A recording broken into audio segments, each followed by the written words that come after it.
Welcome back to Quantum Weekly, your go-to roundup for everything happening in the world of quantum computing. Let's jump straight into this week's top stories. First, the research side. Industry experts are warning that the quantum era is arriving faster than most people expected. Google and IBM are racing toward full-scale systems by the end of the decade, while even the US Department of Defense is exploring the possibility of operational quantum computers by 2033.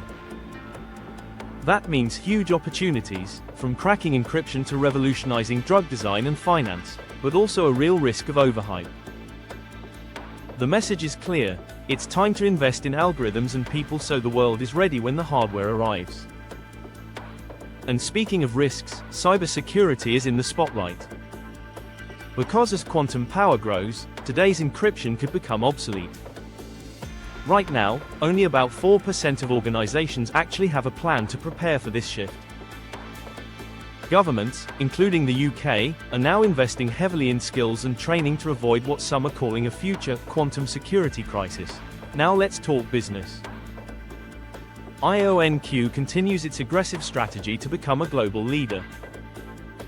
The company now controls more than 1,000 patents, thanks to acquisitions like Lights IonQ, Capella, and Oxford Ionics, a deal valued at over $1 billion.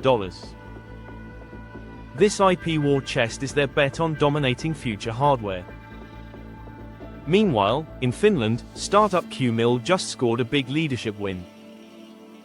They've brought on Pekka Lundmark, the former CEO of Nokia, as a board member and investor, alongside Antti Vasaara, ex-VTT executive, who's stepping in as board chair. It's a serious credibility boost for the quantum algorithm ambitions.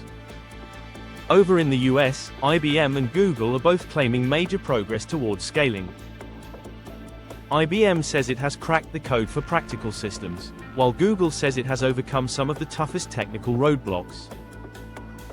But Amazon is more cautious. Their forecast suggests it could still be 15 to 30 years before quantum truly becomes useful at scale. Then there's D-Wave, which is making waves of its own. Armed with $800 million in cash and a 42% revenue jump in Q2, they're now evaluating over 40 acquisition targets to expand into gate-model quantum computing. Analysts at Stifel even upgraded the stock with a $26 price target, and it's already up more than 100% this year. And finally, on the investment side, Quantum Computing Inc., ticker QUBT, is seeing new institutional interest. The Swiss National Bank has taken a $1.8 million position, joining other funds that are quietly building stakes.